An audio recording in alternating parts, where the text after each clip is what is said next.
Hello दोस्तों, तो क्या आपने जानते हैं कि 13 से 15 साल के जो बच्चे होते हैं उनमें बहुत ज़्यादा चेंजेस होते हैं। इमोशनल चेंजेस होता है, फिजिकल चेंज होता है और बहुत सी अलग चीज़ें की उसमें चेंजेस आती हैं। तो इसका क्या रीज़न होता है?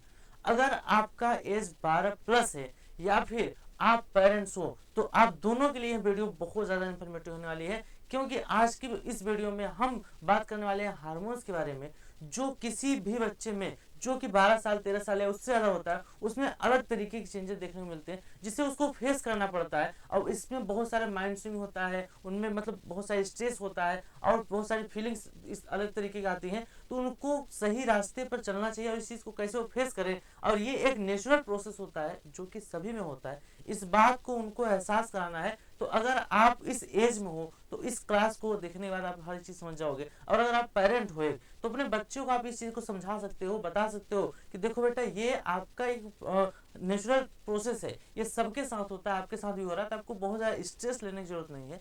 आप इस चीज़ को आराम से हैंडल कर सकते हैं, आराम संयम रख सकते हैं, हर एक चीज़ को सही समझ सकते हैं। तो चलिए स्टार्ट करते हैं आज के इस क्लास को। इसको लास्ट तक जो देखिएगा, क्योंकि आपके लिए बहुत ज़्यादा इन्फॉर्मेटिव होने वाली है ये। क्योंकि हार्मोन्स जो होते हैं वो सभी के अंदर होती है और ये हार्मोन्स जो होते हैं ये सभी पर अपना इफेक्ट डालते हैं। और जिस पर इफेक्ट नहीं डाल रहे हैं वो खतरे में है, क्योंकि इनका प्रभाव सभी पर होना भी चाहिए। तो ये जो आपके बहुत सारी इमेजेस आपको यहाँ पर दिख रही हैं, ये अलग अलग तरीके की, जिससे आपके अंदर ये सभी घटनाएं होती हैं, हार्मोन्स करवाते हैं। थोड़ा सा आपको इंट्रोडक्शन बता देते हैं कि हार्मोन्स क्या होते हैं। तो देखिए, हार्मोन्स ऐसे कारक होते हैं जो हमारे अंदर उत्पन्न होते हैं और हमारे विभिन्न इमोशंस को और विभिन्न रिएक्शंस को कंट्रोल करते हैं। ठीक है, अब सबसे पहला हार्मोन थोड़ा सा कैजुअली लेते हैं एक चीज को रिलेट करने के लिए आपको। इंसुलिन पहला हार्मोन क्या है? पहला हार्मोन आपका यहाँ पर है इंसुलिन। तो देखिए इंसुलिन क्या होता है। इंसुलिन आपका देखिए यहाँ पर ध्यान देंगे अगर आप, तो इंसुलिन आपका जो है ना, ये आपका है अग्न्याशय। ये क्या है? ये आपका यहाँ पर है अग्न्याशय। थोड़ा सा बात को समझिएगा, ये आपका है अग्न्याशय। अग्न्याशय ये क्या होता है? अग्न्याशय एक अंग है जो हमारे पाचन तंत्र में सहायता करता है। अब ध्यान दीजिए कि अग्न्याशय से एक कोशिका होती है जिसका नाम होता है बीटा कोशिका। जिसका क्या नाम होता है? बीटा कोशिका। अगर हम बात करें यहाँ पर बीटा कोशिका की, तो देखिए ये आपके होती है क्या? Beta cell. बीटा कोशिकाएं जो होती हैं, बीटा कोशिका से एक हार्मोन निकलता है जिसका नाम है इंसुलिन। इंसुलिन क्या करता है?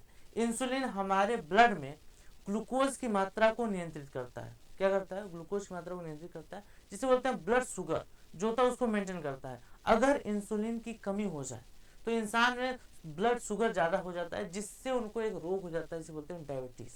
क्या बोलते हैं? डायबिटीज़। तो ये हमारे अंदर एनर्जी लेवल को बनाए रखने के लिए बहुत ज़रूरी होता है, क्योंकि ग्लूकोज से हमें ऊर्जा मिलती है और इंसुलिन हमारे लिए बहुत ज़्यादा इंपॉर्टेंट होता है। एक बात याद रखिएगा आप लोग, जो ज़्यादा जिनकी एज 30-35 प्लस हो जाती है उनमें अगर इंसुलिन की कमी हो जाए तो फिर उनको डायबिटीज़ हो जाती है। और ये एक कॉमन रोग होता है, इसके लिए कोई खास वजह नहीं होती, बस इंसुलिन की कमी के कारण ऐसा होता है। क्लियर? चलिए अगला हार्मोन समझते हैं जो बहुत ज़्यादा रिलेट करता है किससे? बच्चों से। देखिए ये अगला हार्मोन है टेस्टोस्टेरॉन। ये क्या होता है? तो अगर बात करें हम टेस्टोस्टेरॉन की, तो टेस्टोस्टेरॉन एक पुरुषों का हार्मोन है। देखिए केवल पुरुषों में होता है, स्त्रियों में नहीं होता है। ये केवल लड़कों में होता है। अब ये कब होता है? देखिए जब लड़कों की एज 12-13 साल या 14 साल हो जाती है तो उनके वृषण से, टेस्टिस से एक हार्मोन निकलता है जिसका नाम है टेस्टोस्टेरॉन। ये क्या करता है? ये उनमें बहुत सारी चेंजेस लाता है। कैसे चेंजेस? जैसे उनके शरीर का अचानक से बढ़ जाना, उनकी हाइट जो होती है अचानक बढ़ती है, काफ़ी ग्रो होता है उसमें। दूसरी चीज़, उनके अंदर स्पर्म बनना शुरू हो जाते हैं। मतलब उनमें क्या होता है ना कि सेकेंडरी बोल सकते हो, अगर आप इस चीज़ को समझो तो द्वितीयक लैंगिक लक्षण, यानी उनमें यौनारंभ जो होता है, यौनारंभ मतलब मतलब ऐसे बोल सकते हो युवक होते हैं और वो जनन करने योग्य उनकी क्षमताएं जो होती हैं वो सक्रिय होना शुरू होती हैं। तो उसको प्रेरित कौन करता है? टेस्टोस्टेरोन करता है।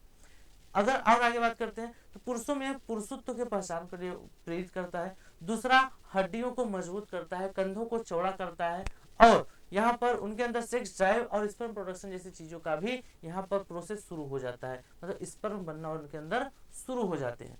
तो ये सभी प्रोसेस जो होता है यहाँ पर उनके शुरू होता है। जो टेस्टोस्टेरोन होता है बहुत ही इंपॉर्टेंट रोल प्ले करता है लड़कों में, और यही वो हार्मोन है जो लड़कों के अंदर विभिन्न प्रकार के इमोशंस को क्रिएट करता है, उनके फीलिंग्स को जगाता है, उनको स्ट्रेस भी होता है, अलग अलग चीज़ें जो होती हैं सब का कारण होता है टेस्टोस्टेरोन।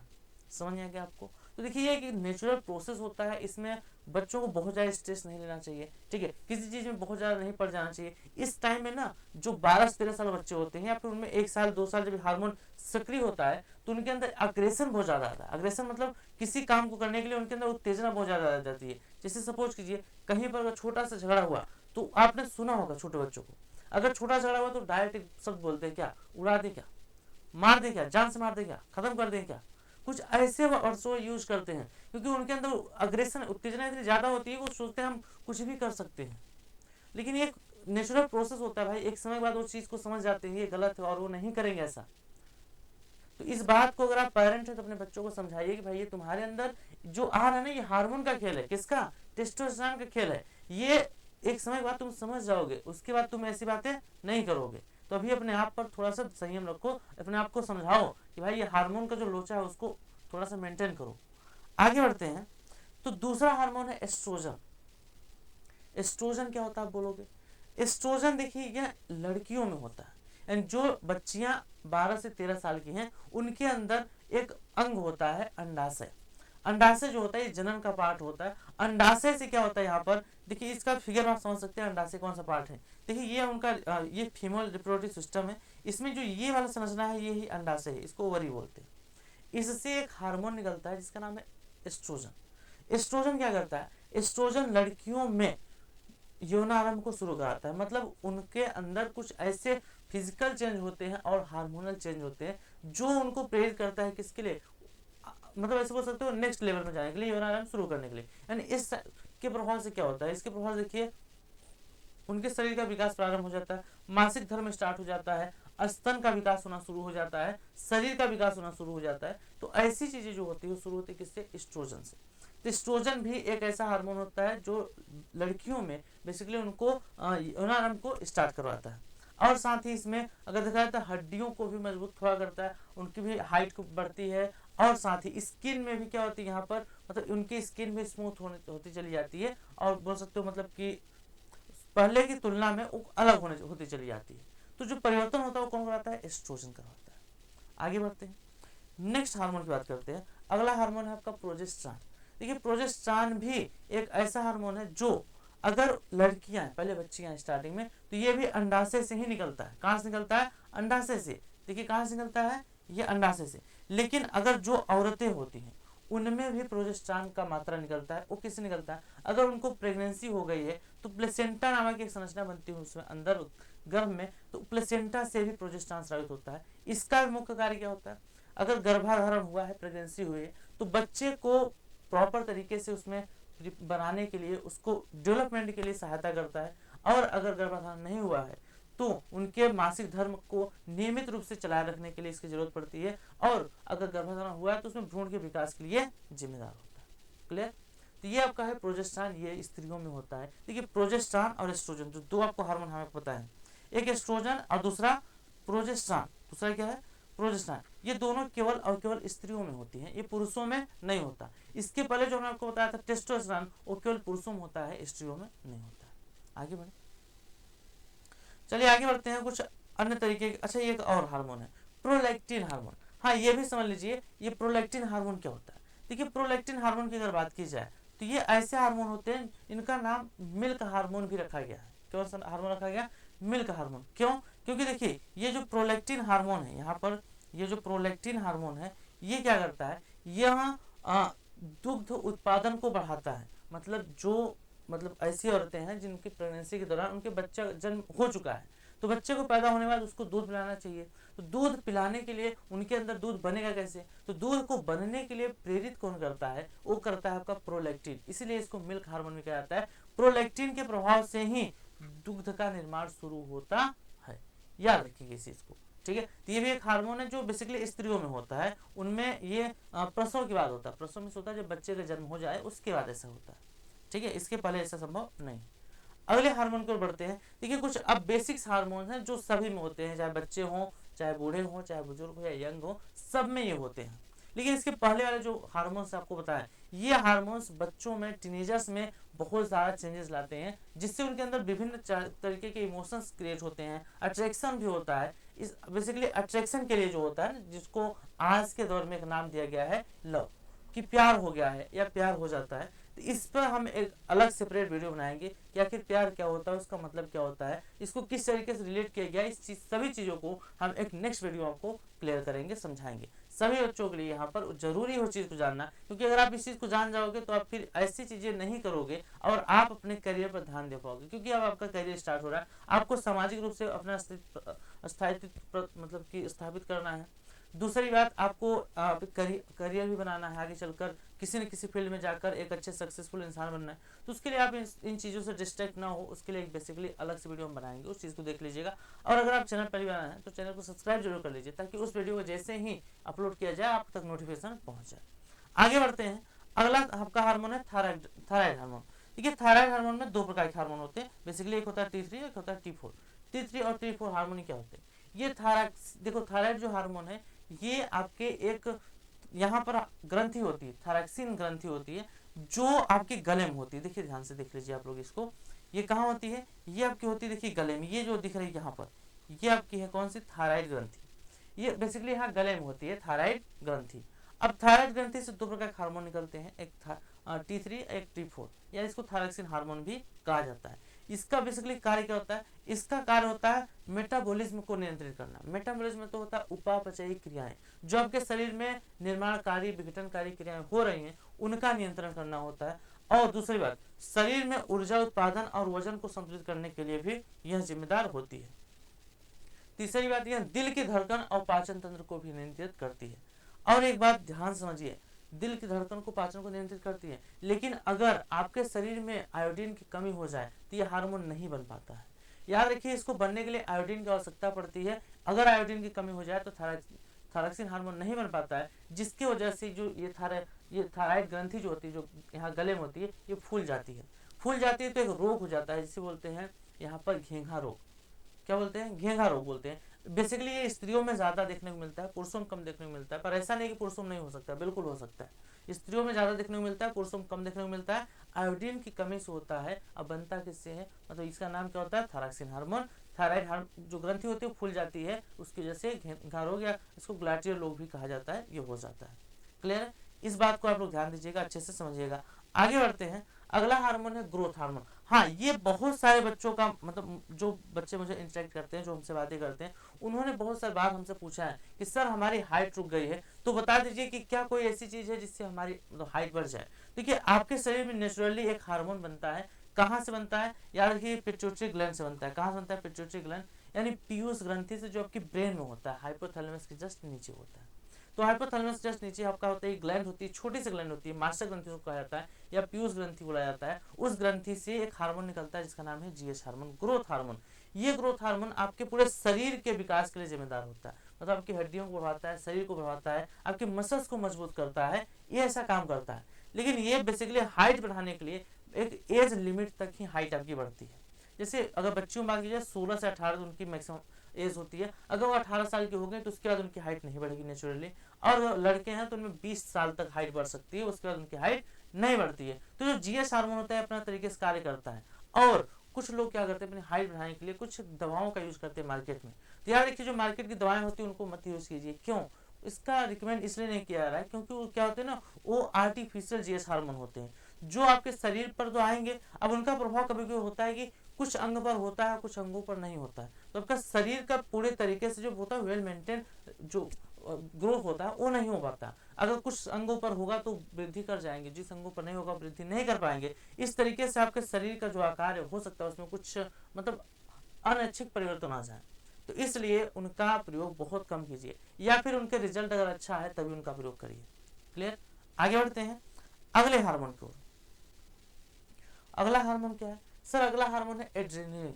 एड्रेनलिन हार्मोन बहुत ज्यादा इंपॉर्टेंट होता है। देखिए, ये इसका एक और नाम है fight and flight hormone. Fight and flight hormone क्या होता है, इस चीज को हम समझाते हैं। पहले आप समझ लीजिए, आपके शरीर में एक ग्रंथि है। कौन सी ग्रंथि?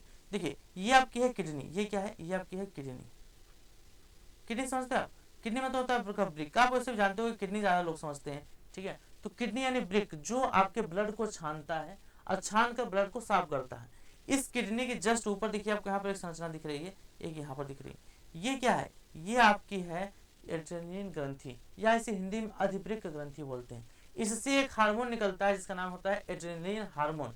ये क्या करता है, ये आपका बेसिकली दो टाइम में ज़्यादा निकलता है, एक फाइट और इन फ्लाइट, मतलब या तो आप उड़ रहे होते हो तब आपके अंदर ये रिलीज होता है, दूसरा आपको डर लग रहा है या फिर आप लड़ाई करने वाले हो, या तो आपको डर लग रहा है या लड़ाई कर रहे हो या उड़ रहे हो। अच्छा, इसका एक और नाम है, आपको यहाँ पर हम लिख दे रहे हैं, देख लीजिएगा, ट्रिपल एफ इसका नाम है, flight fight and fear. Flight में होता है उड़ना, फ्लाइट और फाइट में होता है लड़ाई करना, फियर में होता है डर। आप जब डरते हो या आप जब लड़ने के लिए तैयार हो जाते हो, आप किसी से लड़ जाना चाहते हो, तो जब आप लड़ने वाले हो तो जिस पहले आपके अंदर बहुत ज़्यादा एनर्जी आती है, वो एनर्जी कहाँ से आती है, उस समय ये एड्रेनलिन हार्मोन निकलता है जो आपके पूरे बॉडी में फैल जाता है और सभी जगह ग्लूकोज का इतने ज़्यादा ऑक्सीकरण कराता है, ये हृदय के हार्ट बीट को बढ़ा देता है जिससे ज़्यादा ऑक्सीजन आ सके, ज़्यादा ऊर्जा निकल सके, तो आपके अंदर जो ऊर्जा लेवल होता है उसको ये बढ़ा देता है एड्रेनलिन हार्मोन। और ये कब होता है, जब आप लड़ाई करते हो, ताकि मतलब इतना अग्रेसिव हो जाओगे आप, जिससे लड़ाई करो उससे जीत जाओ, ऐसा होता है। तो ये इसको ट्रिपल एफ के नाम से भी जाना जाता है। ये बेसिकली अलग अलग कंडीशंस में आपके अंदर सिक्रीन होता है और अलग तरीके से आपको अग्रेसिव करता है। क्लियर, आगे बढ़ते हैं। कुछ और हार्मोन जैसे कार्टिसोल हार्मोन। कार्टिसोल हार्मोन देखिए, अगर इसकी बात करें तो ये भी एड्रेनलिन ग्रंथि से निकलती है, यानी यहीं से निकलती है, जहाँ से पिछड़ा निकलता है वहीं से ये भी निकलती है। ये क्या करता है, ये देखिए तनाव के समय शरीर को संभालने में मदद करता है। अगर आप बहुत ज़्यादा स्ट्रेस में हो, जैसे आज के जो जितने भी बच्चे हैं या युवा हैं वो सब स्ट्रेस में चले जाते हैं, मतलब वो मेंटली प्रेशराइज हो जाते हैं, तो स्ट्रेस में रिलैक्सेशन के लिए कार्टिसोल बहुत ज़्यादा जिम्मेदार होता है। ये अगर सिक्री हो जाए तो रिलैक्सेशन उनको होता है, थोड़ा सा तनाव कम हो जाता है। दूसरा, ब्लड प्रेशर और मेटाबॉलिज्म को नियंत्रित करता है, मतलब वो बना रहे बरकरार, नहीं तो बहुत सारे प्रेशर में आकर क्या होता है उनके ब्लड प्रेशर बढ़ जाते हैं, बीपी के मतलब उनके कुछ शिकायतें आ जाती हैं कि बीपी के मरीज हो चुके हैं, तो उस चीज़ को ऐसा ना हो उसके लिए कार्टिसोल जिम्मेदार होता है। आगे बढ़ते हैं। अगला आपका है यहाँ पर एंड लास्ट आज की क्लास का मेलाटोनिन। मेलाटोनिन हार्मोन ये क्या होता है, देखिए ये हर सभी व्यक्तियों के लिए बहुत ज़्यादा इंपॉर्टेंट हार्मोन होता है। इसको लास्ट में रखें, लेकिन जो यहाँ लास्ट तक बने हैं ना, डेफिनेटली उनके लिए बहुत ज़्यादा जरूरी चीज़ है कि ये देखिए, सबसे पहले ये आपकी पीनियल ग्लैंड से निकलती है। कहाँ से निकलती है, पीनियल ग्लैंड से। ये पीनियल ग्लैंड आपके यहाँ पे देखिए मस्तिष्क में होता है। कहाँ होता है, मस्तिष्क में होता है। इससे क्या होता है, ये नींद को नियंत्रित करती है, यानी आपको प्रॉपर नींद आएगी या नहीं उसको नियंत्रित कौन करता है, मेलाटोनिन हार्मोन। अगर आपके अंदर ये सही से सिक्रीन हो रहा है तो आपको भरपूर नींद आएगी, जिससे आपका मेंटल जो हेल्थ है वो सही रहेगा। और याद रखिए, एक व्यक्ति अगर मेंटली हेल्दी है तो वो कुछ भी कर सकता है, तो आपको भरपूर नींद लेना बहुत जरूरी होता है। और भरपूर नींद आने के लिए मेलाटोनिन का स्राव होना बहुत जरूरी है। अगर आपके अंदर ये नहीं हो रहा है तो बहुत सारे लोगों को नींद नहीं आती, 3 घंटे सोकर 4 घंटे सोकर जाग जाते हैं, लेकिन उनको कम से कम 6 से 7 घंटे सोना चाहिए, जो कि आपके मेंटल हेल्थ के लिए बहुत ज़्यादा जरूरी होता है। तो ये थे आपके कुछ इंपॉर्टेंट हार्मोन्स। अब आपको इतनी बातें देखकर समझ आ गई होगी कि हाँ, कुछ हार्मोन्स होते हैं जो आपके अंदर बहुत ज़्यादा चीज़ों को नियंत्रित करते हैं। दूसरी याद रखिए, आपके अंदर 250 से भी ज़्यादा हार्मोन्स सिक्रीज होते हैं जो अलग अलग कार्य करते हैं। यहाँ पर हमने बेसिकली कुछ मोस्ट इंपॉर्टेंट हार्मोन्स को आपको डिस्कस किया था, जो कि टीनेजर्स में बहुत ज़्यादा इंपॉर्टेंट परिवर्तन लाते हैं उसके बारे में, और कुछ कॉमन से हार्मोन जो सबके अंदर होते हैं। तो वीडियो कैसा लगा, यहाँ पर जितने लोग लास्ट तक हैं उन सभी लोग को धन्यवाद। और आप लोग याद रखिए कि अगर आप लास्ट तक आए हो ना, तो डेफिनेटली आप इस चीज़ को सुने हो और आपको यहाँ पर इस चीज़ को जानकर बहुत खुशी होगी कि हमने इस चीज़ के बारे में समझा। अगर आपको वीडियो अच्छी लगी होगी तो वीडियो को लाइक जरूर कर दीजिएगा, और चैनल पर आए हैं तो चैनल को सब्सक्राइब कर दीजिए। मिलते हैं फिर इसी तरीके से एक नए इंटरेस्टिंग वीडियो के साथ, तब तक के लिए टाटा बाय।